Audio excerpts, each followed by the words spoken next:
Então hoje eu convidei aqui a Isa, que é psicóloga e educadora parental, para dar um presente para as mulheres, tá? Para as mamães. A Isa é mãe de 3 crianças lindas, incríveis, tem uma história maravilhosa. E a gente vai falar sobre um assunto que a gente tem que refletir muito, né, Isa? Muito. Muito. Que é a culpa materna, né? Não adianta a gente falar da culpa, tentar remediar se a gente não refletir sobre ela, Dar né? dicas, né, Lívia? Dar Dicas de dicas. como não se sentir culpada. Não, isso não cabe aqui pra gente. Falei pra Lívia que quando a gente fala em culpa materna, mais do que a gente pensar em soluções de como essa mulher não se sentir culpada, a gente precisa pensar sobre isso, entender de onde que isso vem. É muito mais do que uma equação matemática. Faça isso para você se sentir assim, né, Lívia? Uhum. E quando eu trouxe essas reflexões, a gente pensou, a gente precisa levar essa voz para o mundo, né? A gente precisa fazer com que as outras mulheres escutem isso. Então eu tenho muitas perguntas, mamãe, hoje para vocês. Eu tenho muitas perguntas e eu não tenho respostas. A gente vai construir juntos aqui um pensamento. O primeiro deles, Lívia, que eu queria fazer, a primeira pergunta, o primeiro convite que eu queria fazer para você, mãe, é: você já se sentiu culpada, né, ao longo da sua maternidade? Quantas vezes você se sente culpada, né, ao longo do dia, ao longo da semana? Como que você chega no final do mês na balança da culpa? Você já viu algum pai culpado? Você conhece algum pai culpado? Já pensou sobre isso? Por que é que mulheres se sentem tão culpadas e por que os homens não estão nesse mesmo lugar? Mesma frequência. Exatamente. Precauções, preocupações. Se isso, né, se você não conhece pais que se sintam culpados, por que isso só comete as mulheres? Né? Por que isso é tão frequente só com nós? É um privilégio nosso, né, se sentir culpada? Nasce uma mãe, nasce uma culpa? Eu questiono essa frase, assim, esse lema por completo. E aí, né, as mulheres se sentem culpadas nas mínimas coisas, nas escolhas que elas fazem, com quem elas vão deixar os filhos, enfim, em N coisas. E a gente percebe e observa que na dinâmica com o pai isso não acontece. Isso é o primeiro ponto. Por que será que as mulheres que estão inseridas no mercado de trabalho, que optam por isso, se questionam cada vez mais, né? Essa culpa. Eu vou sair para trabalhar, vou deixar meu filho com alguém, eu que deveria estar ali, né? Sim. E será que os homens também pensam assim? Será que os homens pensam assim? Sim. Será que quando eles saem por fora para trabalhar, eles têm essa inquietação, essa incerteza de, meu Deus, como meu filho vai ficar? Será que ele vai ficar bem assistido, bem cuidado, amparado? Será que eles também têm esses questionamentos? Ou será que isso é só nosso? Essa incerteza, né, de quem que vai ser a nossa rede de apoio. Será que essa nossa rede de apoio está preparada para acolher o nosso filho como a gente gostaria, como a gente desejaria? Eu não quero fazer aqui um cabo de guerra, uma disputa, sabe? Entre o que o pai faz e o que a mãe faz. Essas reflexões que eu trago no hoje são justamente para a gente pensar sobre e ver o que é que a gente tem construído dentro do nosso lar. Uhum. Muitas vezes, Lívia, quando eu atendo as pessoas, atendo as famílias, e que normalmente chega para mim, eu atendo pai e mãe, sim, mas eu atendo muito mais mulheres. E quando essas mulheres chegam para mim para conversar sobre algum desafio de comportamento que os filhos delas apresentam, em 5 minutos de consulta, em 5 minutos de conversa, eu percebo que não se trata do comportamento do filho. Se trata dessa relação com desse casal não ser par. Entende? Dessa mãe se sentir muitas vezes sozinha, sem apoio nas escolhas que ela faz. Dessa mãe muitas vezes estar de fato envolvida emocionalmente com esse filho sem um apoio do outro lado. Isso é muito, muito frequente. Como uma mãe, nesse lugar, se sentindo sozinha, sem apoio, não vai se sentir culpada. Entende? Tomando decisões e ainda mais sendo criticada, né? Pelas escolhas, pela forma como ela resolve abraçar o filho, acolher o filho, entender o filho. Escuta coisas do tipo, você tá muito mole, isso não vai dar certo. Mas, de fato, se implicar, né, se envolver na educação e na criação daquela criança, isso às vezes não acontece. O que eu gostaria de trazer também? Se a gente para pensar em termos estruturais, né, na nossa sociedade, porque não dá pra gente tratar de questões que são sociais e que são mais amplas de maneira individualizada, né? Se culpa materna é algo que atinge a todas as mulheres, isso não é um problema individual, isso é um problema estrutural. Não é um isso problema da sua casa, não é um problema da minha casa, exatamente, né? É um problema... né? Estrutural e estrutural. Tanto que virou essa frase, né? A maternidade nasce uma mãe, nasce uma culpa. Exatamente. Entende? Se é algo que atinge a todas nós, não é algo que deve ser tratado no individualizado, e sim no coletivo. Então, se a gente para pensar que, dentro da nossa lógica social, como que ela funciona, né? O nosso patriarcado, que está aí há 5 milhões de anos ou mais, lógica familiar na qual temos um homem, né? Vamos pensar numa família heteronormativa, tá, gente? Nós temos um pai, quando tem pai, né? Temos um homem, temos uma mulher. Dentro dessa dinâmica, esse pai sai para trabalhar, ele sai por fora, ele tem plena certeza de que os filhos dele estão assistidos, ele não tem essa dúvida. Então, como que funciona essa lógica patriarcal que está, né, inserida na nossa sociedade há 5.000 anos? Nós temos a dominação do mais forte sobre o mais fraco. Quem que ocupa esse lugar de mais forte, de dominador? Homens. Homens estão nessa estrutura mais privilegiada, homens saem para fora para trabalhar, né? Foi assim durante muito tempo, o homem saindo para trabalhar, a mulher se ocupando de tudo que é no âmbito doméstico. Sim, homens reproduzindo estruturas de poder, né? Então eu obedeço ao meu chefe aqui, dentro de casa minha mulher me obedece aqui, os meus filhos obedecem à minha mulher, e essa é a lógica, né? O mais forte dominando o mais fraco. Dentro dessa dinâmica, criança não tem vez, mulher não tem vez, qualquer coisa que fuja do padrão, né? Homem, branco, cis, hétero, tudo que sai desse padrão está sendo dominado. Então, para que essa lógica se sustente do mais forte dominando o mais fraco, eu tenho que ter controle de corpos femininos, eu tenho que ter estruturas que fundamentem essa lógica, como racismo, como sexismo, como capacitismo, todos esses ismos que são formas de preconceito que fazem essa estrutura funcionar. Homens não têm essa preocupação, entende? De quem vai ficar no dentro, amparando, cuidando, se responsabilizando pelos meus filhos. Ele tem certeza de que tem alguém ali envolvido. Quando essa mulher vai para o mercado de trabalho, ela não tem essa certeza. Quem vai ficar no dentro amparando os filhos dela? Quem é a rede de apoio dessa mulher? Normalmente, não é o pai, são outras mulheres que estão em subfunções. É verdade. Entende? Então, assim, essa mulher, quando ela sai para fora para trabalhar, como que ela vai sair leve, livre, entende? Tendo a plena certeza de que sim, tem gente no dentro da casa dela, amparando, cuidando e fazendo a coisa funcionar. Ela não tem essa certeza. Essas mulheres, muitas vezes, não têm nem certeza quando elas deixam os filhos com o próprio pai. Né? Que não vai dar conta, que não vai dar né? conta. Gente, homens operam pessoas, administram empresas, estão na política, são empresários. Não vai saber. Como é que não vai saber cuidar de uma criança? Né? Não dos filhos? Como que não vai saber cuidar do filho, né, Lívia? E se a gente para pra pensar... Não vai saber trocar uma Não vai saber fralda. trocar uma fralda. Não dá pra admitir isso. Como assim? É muito fácil, né? Se colocar nesse lugar, eu não dou conta. Isso eu não dou conta de fazer. Como assim? Né? Então pensa que, dentro dessa lógica patriarcal, como que as pessoas crescem? As crianças crescem observando a dinâmica entre os pais, que não é par, ela é desigual, ela não é equilibrada. Então eu vejo papai trabalhando, mamãe trabalhando também, ok. Quando eu choro, o meu pai é mais firme. Quando eu choro, por exemplo, a minha mãe me acolhe. Eu não tô aqui fazendo que mãe é boazinha, pai não. Ai, pelo amor de Deus, mas eu tô querendo mostrar como que funciona.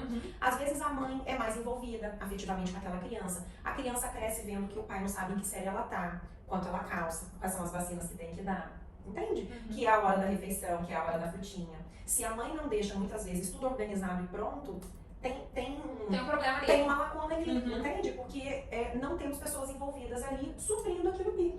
Então, as crianças crescem, ninguém precisa falar nada para essas crianças. As crianças, elas crescem e vão sendo abastecidas dessa dinâmica. Quando essa criança cresce e se transforma num homem, num pai, ele chega na fase adulta sem ser um adulto funcional. Ele acha que ele é uma visita dentro da própria casa. Ele não sabe que a função dele é ser apoio emocional para essa mulher que acabou de parir. E não mais um filho demandante, querendo a presença dela, querendo que ela, enfim, se dedique a ele, não a criança. E ver como isso acontece. É comum. Como isso acontece. Pessoas casadas, entende? Mulheres às vezes tendo que administrar, homens, né, de 30 e poucos, 40 anos, demandando também, assim como uma criança. Então a gente precisa pensar sobre isso.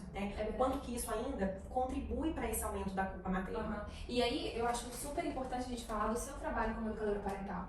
Pra gente conseguir fazer com que os nossos filhos sejam diferentes disso, né? Isso é incrível. Para isso a gente precisa se educar, Lívia. Sim. Eu só consigo educar uma criança se eu educo a mim mesma. Sim. Entende? Se eu assumo o meu lugar de adulto ali naquela relação. Porque se meu filho faz uma birra, por exemplo, e eu faço uma birra maior ainda, estamos as duas crianças ali. Entende? Qual é a minha função ali?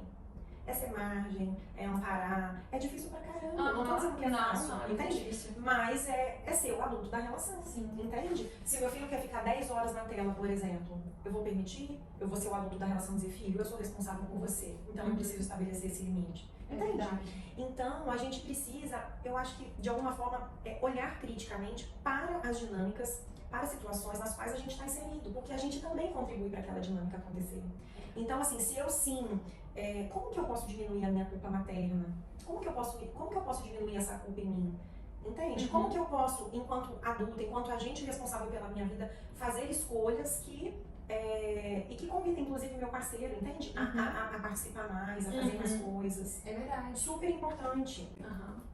Aí eu queria perguntar para vocês também, será que as dinâmicas familiares, será que se elas tivessem mais envolvimento de todos, será que as mães se sentiriam tão culpadas? Não sei, né? Se a mãe tivesse espaço e apoio né, da família como um todo, na forma como ela vai educar aquela criança, será que ela se sentiria tão culpada? A gente precisa entender que a quantidade de culpa que a pessoa sente, ela está intimamente ligada com a quantidade de julgamento e expectativa que ela recebe em cima dela. É verdade. E, pasmem, vamos pensar em exemplos assim, se o pai leva no parquinho, o que a gente escuta? Que ele é o quê? Um paizão. É verdade. Né? Se o pai troca a fralda, o que as pessoas falam? Um paizão. Ele é um paizão, ele participa. Aí vamos estrelinha pra ele. Né? Olha que paizão. Nossa, que paizão. E posso contar um exemplo? Pode. Eu lembro de um dia que uma amiga minha falou: nossa, Isa, eu vi o Ramon levando o João na fisioterapia. Que paizão que ele é. Olha só, o João tem atendimento meu caçula de segunda a sexta. No dia que o pai leva, ele é um paizão. Entendeu? Não tem problema. Não, ele de fato ele só que ele faz o papel dele de sim. Ele é um paizão, eu sou uma mãezona. É claro, isso é esperado, né? É porque realmente. Isso. Então, assim, a quantidade de expectativa e julgamento que a gente recebe aumenta ou diminui a nossa culpa. Sim. E talvez se a gente precisasse de alguém pra fazer isso que não fosse a gente, sem ser o pai ou a mãe, ia ser julgada. Né? Nossa, mas ela não leva o filho dela pra nada, o próprio filho pra nada. Porque ela tá trabalhando. Exatamente. Né? Então a gente precisa, né, olhar criticamente para isso. Quando o pai dá um McDonald's, o pai é maneiraço. Quando a mãe dá um McDonald's, ela é negligente da alimentação. Entende? Quando o pai deixa, sei lá, fazer uma coisa muito doida, o pai é muito maneiro, muito divertido e a mãe é uma irresponsável. O olhar que a sociedade traz para a paternidade, para a maternidade, não é equilibrado. Não é equilibrado. Não é o mesmo olhar. Entende? Daí a justificativa de que pais não sentem culpa paterna e que mãe sente muita culpa materna. A quantidade de julgamento, de crítica e de expectativa em cima das mulheres, ela é assim exponencialmente maior do que a do pai. E eu acho que isso é importante, por isso que eu tô tão feliz de estar aqui com você, pra gente expor a essência do problema, Isa. Porque não existe receita, né? Olha, você se cuide, entenda que é assim mesmo, não é assim. Né? É mais profundo. O que as pessoas sugerem para as mães que se sentem culpadas? Você precisa de autocuidado. Associando autocuidado a ir no salão, a ir fazer uma caminhada, a ir tomar um banho. Gente, vai muito além disso. Se essa mãe entra no banheiro para tomar um banho e ela não tem certeza de que terá uma pessoa, um adulto ali capaz de dar conta de uma criança, ela vai entrar no banho culpada ali. Exatamente. Ela vai tomar um banho assim, ó. Entende? Porque ela não tem certeza de que se ela deixar o filho 10, 15 minutos ali, que o filho vai estar tudo certo. É verdade. Percebe? É verdade. Olha onde a gente chega. É verdade. Outra coisa que eu queria destacar é, nós somos fruto, a nossa geração, né? Nós somos fruto da educação tradicional. O que acontecia com a gente quando a gente errava? O que acontecia com a maioria de nós, se nós errávamos, quando nós errávamos? A gente era... Erro é oportunidade de aprendizado. O que você aprendeu com isso e bola pra frente? Ou a gente normalmente era punido, era castigado, né? Era, inclusive, às vezes com violência física. Então, errar pra gente não é algo natural. A gente busca perfeições, entende? Irreais, não existem. Mas a gente... Que gera mais culpa. Que gera mais culpa, entende? Porque aí, dependendo das escolhas que eu faço, eu me pergunto, ai meu Deus, eu tô certo ou tô errado? E aí, o que fica dentro de mim é o registro de se eu estiver errando, acabou. Não é por aí, Lívia. Nós vamos fazer muitas escolhas equivocadas ao longo da nossa relação com o nosso filho. Vamos fazer muitas. E muitas vezes tentando acertar. E a gente pode reparar. A gente deve reparar, porque quando a gente faz isso, a gente ensina para o nosso filho sobre a humanidade. Filho, sabe aquela hora que eu falei com você daquele jeito? Não é o meu melhor jeito de falar. E eu vou falar de novo o que eu gostaria para você de outra forma. Qual o problema? Entende? Filho, sabe aquela hora que eu passei do ponto ali com você? Então, não estava certo, eu não tenho esse direito. Eu não tenho o direito de fazer o que eu fiz com você. Nem eu, nem ninguém. Então, perdoa, sabe? Assim, vamos seguir daqui em diante. Se perdoe, né? Exatamente. A gente precisa validar os nossos erros, os nossos equívocos. Mas como a gente já está tão acostumado, é tão entranhado em nós, essa questão de que a gente não pode errar, a gente não pode falhar, a gente tem a ilusão que vai ter uma maternidade perfeita. Não vamos ter. nossa maternidade vai ser permeada por erros, acertos, erros, acertos, erros, erros, acertos, acertos e acertos, sabe? É isso, a vida é isso. Então, não é uma equação, sabe? Sine qua non, assim, é isso que vai ter aquilo. Não, não é. Então, muitas mulheres, né, entram nesse lugar de não poder falhar, e de se culpar muito por isso, sabe? Ô Isa, uma coisa que eu reparo muito é o acolhimento entre as mulheres, sabe? Eu já fui surpreendida em locais de trabalho em que os homens eram mais acolhedores do que as mulheres. E mulheres que foram mães. E mulheres que passaram por aquela situação de lidar com um filho pequeno, de ter que trabalhar, e que as mulheres foram mais hostis. Menos empáticas. Menos empáticas, menos compreensivas. Isso é uma coisa que me surpreende, né? Porque a gente sabe desse contexto da sociedade, mas isso me incomoda. E te entristece. E me entristece. A gente precisa pensar, como eu disse no começo, né? A gente tem algumas lógicas que fundamentam a nossa sociedade do jeito que ela é. E uma delas é colocar mulheres como rivais. Verdade. Entende? Colocar mulheres como rivais. E quando a gente conhece, Lívia, a sororidade, que é o apoio entre as mulheres, sabe? Eu me reconheço na sua dor, eu entendo o que você passa, eu te apoio, mulheres que apoiam mulheres. A gente vê que mulheres juntas são como água, viram potência quando se juntam, sabe? Então, assim, a gente foi treinada, a gente foi socializada para olhar para as relações mulher-mulher com disputa. Entende?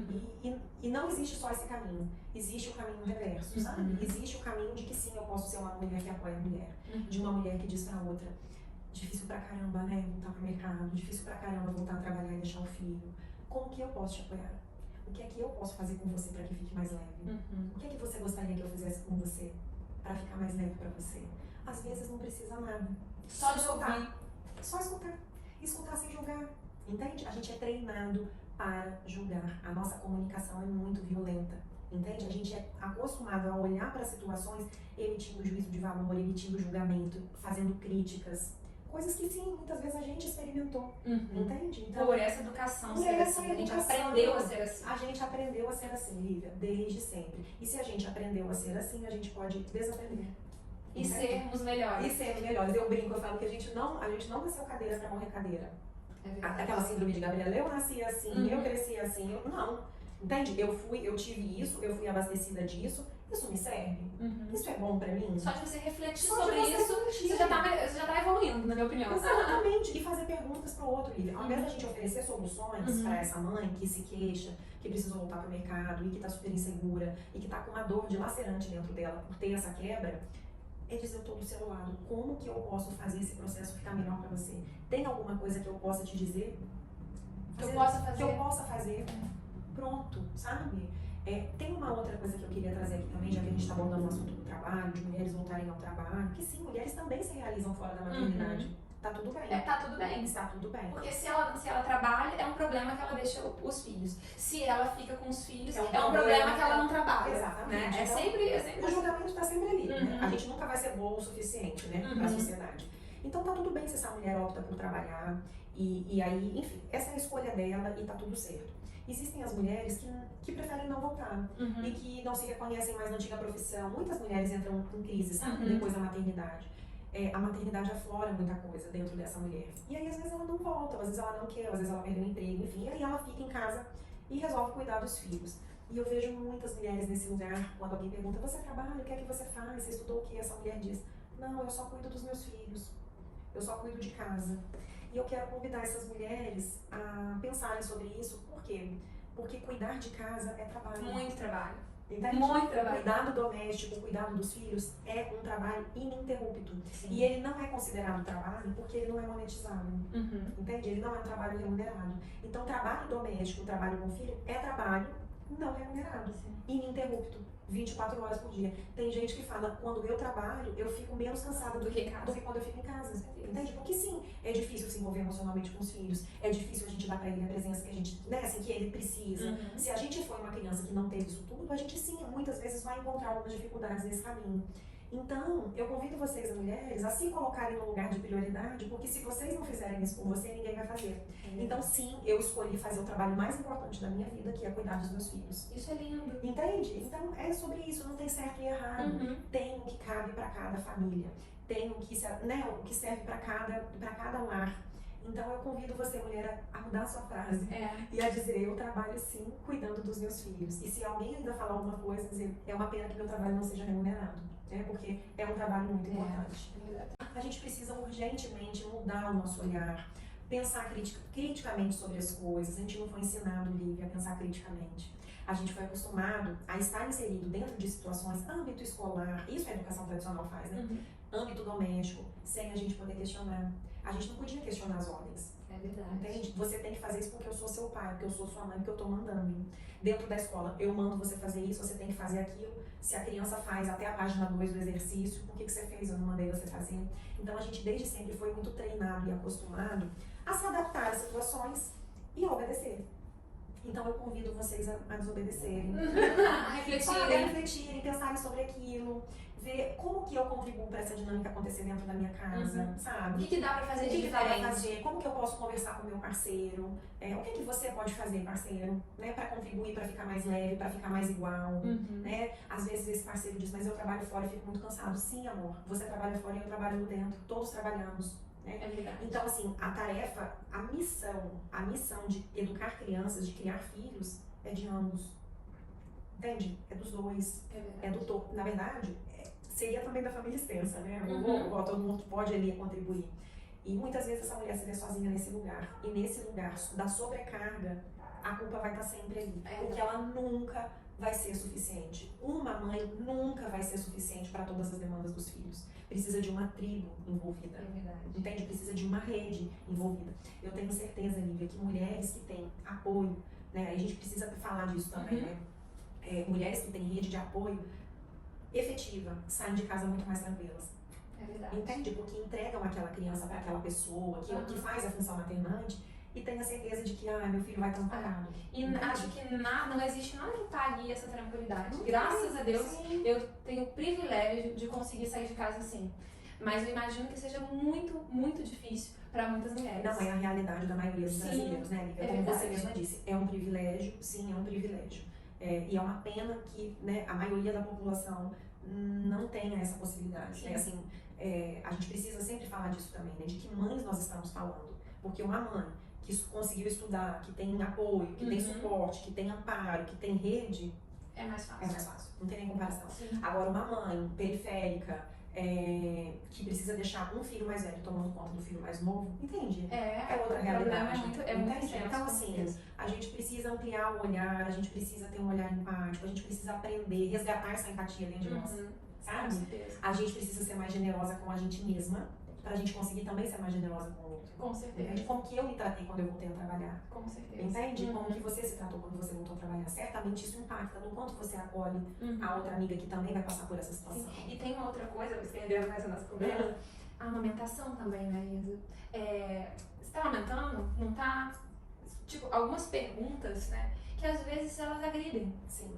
Muitas, né? E vem por trás julgamentos. Mas você tá amamentando até hoje, mas seu filho tá grande. Ou aquela coisa, nossa, mas você já tirou do peito? Não tem 6 meses. Essas conversas, eu nem sei por onde que a gente poderia começar com elas, né? Mas a gente pode simplesmente agradecer. Falar, olha, eu agradeço a sua preocupação.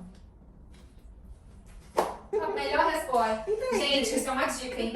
A gente fala que não é da dica, mas essa é a resposta, é uma dica. Quando chega, porque muitas pessoas me procuram pra isso, assim, a minha família não concorda com um jeito respeitoso que eu escolho educar meu filho. O que eu faço, Isa? E aí eu fico, oh, meu Deus, assim, muitas vezes você vai ter que agradecer essa vovó, eu agradeço a sua preocupação. Obrigada, tá? E é sobre isso, é sobre as suas escolhas, né? Assim, não tem que ter interferência do outro. E o limite, quem estabelece somos nós, né? Ninguém trata a gente de um jeito que a gente não permita. Então, você permitiria que alguém entrasse dentro da sua casa e fizesse um xixi no meio da sua sala? Entende? Você não permitiria. Por que é que você permite que o outro entre dentro da sua vida, jogue comentários que você não solicitou, feedbacks que você não pediu? Entende? Então, assim, é função nossa também botar limites. Estabelecer esse limite. Eu agradeço a sua preocupação. Sim. E ponto. E aí, fica aquela coisa meio, né? Assim, Aí troca o assunto, troca vida o que segue. assunto, vida que segue. E você Sabe? continua agindo do jeito que você acha melhor. Exato, que você, às vezes, nem é o jeito que eu acho melhor, é o jeito que eu dou conta. Sim. Porque tem mulheres que não dão conta de amamentar. Sim. Entende? Uhum. É sobre isso. Tem mulheres que não dão conta de desmamar. Sim.